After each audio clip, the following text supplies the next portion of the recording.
Olá a todos! É com grande satisfação que iniciamos nossa apresentação da disciplina de Bases Epistemológicas para o ensino de Ciências e Matemática, uma disciplina ministrada pela doutora Patrícia Macedo de Castro. Esta apresentação será realizada por mim, Rosiane Dantas, e pela minha colega Larissa Gardênia. Hoje, vamos explorar a filosofia de David Hume e sua jornada intelectual, discutindo suas contribuições para a epistemologia e como elas podem impactar nosso ensino nessas áreas. Vamos começar? David Hume, uma jornada filosófica, explorando a vida e obra de um dos maiores filósofos do Iluminismo. Hume foi uma das mentes mais brilhantes do século XVIII, filósofo, historiador, ensaísta e diplomata escocês. Ele revolucionou a filosofia ao questionar a razão como única fonte de conhecimento e ao defender o poder da experiência sensível, o empirismo. Crítico do racionalismo cartesiano, Hume deixou um legado que influenciou profundamente pensadores. Suas ideias sobre moral, religião e conhecimento desafiaram não só os padrões filosóficos da época, mas também as crenças religiosas, o que levou suas obras a serem proibidas pela Igreja Católica. Nos últimos anos de sua vida, David Hume escreveu uma breve autobiografia intitulada Minha Própria Vida, onde relata os eventos mais significativos de sua trajetória como escritor e filósofo. É difícil para um homem falar longamente acerca de si próprio sem ser vaidoso. Portanto, devo ser breve. Nasceu em Edimburgo, Escócia, em 1711. Hume pertencia a uma família de nobres. Além de filósofo, atuou como diplomata e bibliotecário. Faleceu em sua cidade natal em 1776, aos 65 anos. Hume perdeu o pai ainda jovem e foi criado pela mãe, uma calvinista devota. Desde cedo, demonstrou aversão à religião organizada, mas evitava controvérsias familiares. Crise e mudanças de rumos. Aos 18 anos, dedicou-se intensamente ao estudo da filosofia, o que afetou sua saúde mental. Buscando recuperação, mudou-se para Bristol e trabalhou como escrivão, mas logo percebeu que a vida comercial não era para ele. Entre 1734 e 1737, em La Flèche, França, escreveu a maior parte do Tratado da Natureza Humana, buscando aplicar o método experimental ao estudo da moral. Recepção do tratado. Publicado em 1739 e 1740, o tratado não teve sucesso imediato.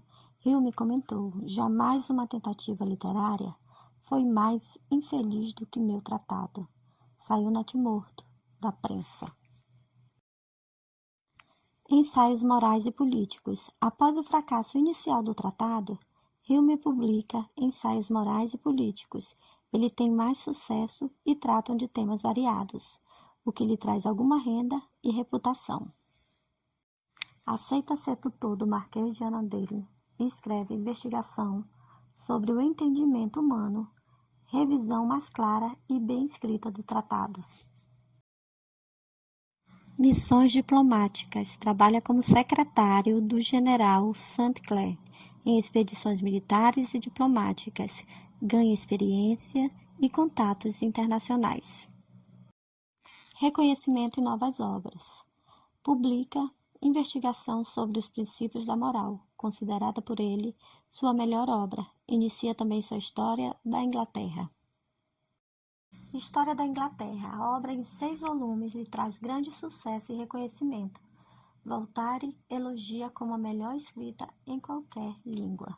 Fundamentais. Destaques: Tratado da Natureza Humana, Investigação sobre o Entendimento Humano, Investigação sobre os Princípios da Moral e Diálogos sobre a Religião Natural. A experiência é um princípio que me instrui sobre as diversas conjunções de objetos no passado. Vamos começar com essa frase de David Hume para saber quais são as contribuições dele na epistemologia. David Hume, quem foi David Hume?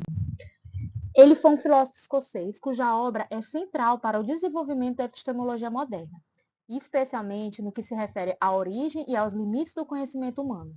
Seu pensamento inaugura um tipo de ceticismo empírico que ainda influencia profundamente as bases filosóficas da ciência.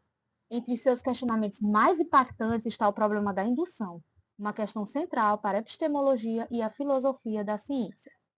Então, o que é esse empirismo? Gente, o empirismo ele é uma corrente filosófica que defende a ideia de que todo conhecimento deriva da experiência sensorial, ou seja, as observações sentidas são a base para o entendimento do mundo. Já o ceticismo é uma atitude filosófica que questiona a possibilidade de se alcançar um conhecimento absoluto, ou seja, não podemos confiar plenamente em nossas percepções. E razão, devemos ser cautelosos ao formar as nossas crenças. Ele foi um empirista radical. Por quê? Porque ele acreditava que todo conhecimento humano deriva da experiência sensível. E ele dividia a mente em impressões e ideias. As impressões eram aquelas experiências diretas que a gente viveu. Já as ideias eram umas cópias dessas impressões. Essa teoria levou ao seu ceticismo sobre o conhecimento a priori, ou seja, independente da experiência. Ele também teve um impacto muito grande, né? Ele revolucionou a filosofia moderna porque ele questionou a noção tradicional do conhecimento, argumentando que as nossas crenças, gente, elas são baseadas em hábito e experiência em vez da razão pura. Isso abriu caminho para o ceticismo. Então, para ele, o hábito era o principal guia de vida humana e base da experiência e do conhecimento. Ele argumentava que o hábito, ou seja, né, a repetição, cria a expectativa de regularidades no mundo, permitindo-nos prever o futuro com base no passado. E o que era esse problema da indução? A indução é um dos pilares do conhecimento humano, certo? Esse método, gente, ele se baseia nas observações de padrões e a generalização de eventos passados para poder prever o futuro. Vou dar um exemplo para vocês. O Sol nasce todos os dias, certo? Então você presume que amanhã ele também vai nascer. Sempre que a água chega a 100 graus Celsius, ela ferve. Então você também acredita que toda vez que acontece isso, ela vai ferver. Esse tipo de raciocínio é essencial, certo? Para a ciência e para a nossa vida cotidiana.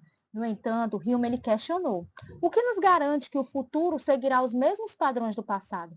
Apenas porque algo aconteceu repetidamente, temos algum fundamento racional para acreditar que continuará acontecendo da mesma forma?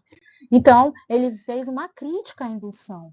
E para isso, né, ele justificou, ele mostrou, né, que a indução ela não se justifica pela lógica nem pela experiência. Ele trouxe essa crítica, primeiro dizendo, a indução ela não é justificada pela lógica. Não há nenhuma contradição lógica em afirmar que o futuro pode ser diferente do passado. Nada impede que eventos que sempre ocorreram de uma maneira possam subitamente mudar. Aí ele dá um exemplo dos cisnes, né? A gente, por séculos e séculos, só existia o cisne branco. De repente apareceu o cisne negro. Então, essa foi uma forma de refutar a indução feita anteriormente. Refutar, lembra o quê? Pope. Pope leu quem? Hume. Segundo, a indução ela não é justificada pela experiência. Bem interessante essa, né? Uma possível defesa da indução seria afirmar que ela sempre funcionou no passado. Por quê? Eu faço a pergunta para vocês. Por que confiamos na indução? Aí vocês me respondem. Porque ela sempre funcionou antes. Mas essa é uma justificativa indutiva da própria indução.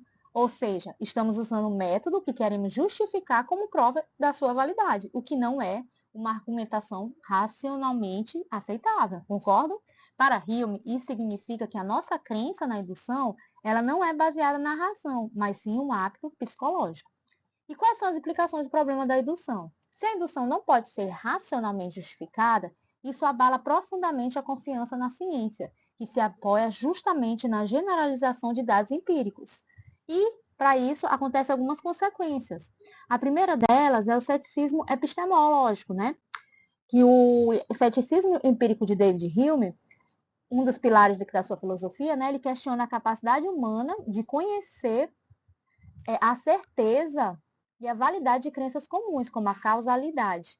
Hume, um empirista radical, argumentava que o conhecimento deriva da experiência sensorial, mas que a nossa capacidade de inferir sobre o futuro ou sobre as causas dos fenômenos ela é limitada e baseada em hábitos mentais e não em razão ou lógica.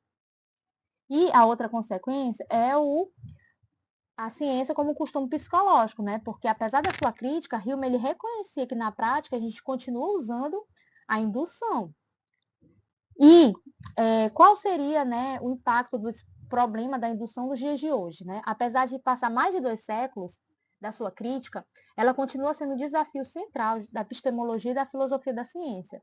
Algumas questões contemporâneas derivam desse problema, podemos ver através dessas perguntas. Se não podemos justificar racionalmente a indução, como podemos dizer que uma teoria científica ela é confiável?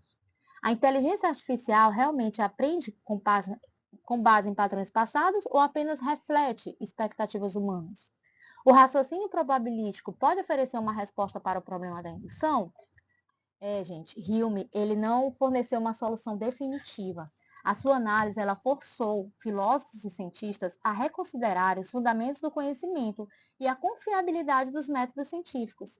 David Hume desafiou um dos pilares do pensamento humano ao questionar a validade da indução.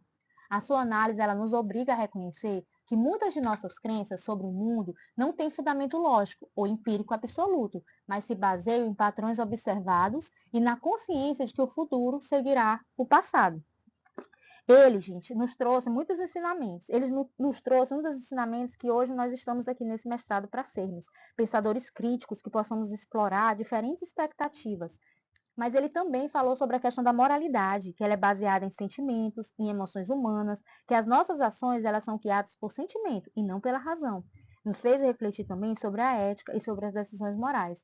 Hume, ele trouxe muitas contribuições, repetindo sobre a teoria do conhecimento, sobre o empirismo, o ceticismo, sobre o problema da indução e sobre a moral. Desde já nós agradecemos a participação, finalizamos com essa seguinte frase, de David Hume. É evidente que todas as ciências têm uma relação, maior ou menor, com a natureza humana. Obrigada.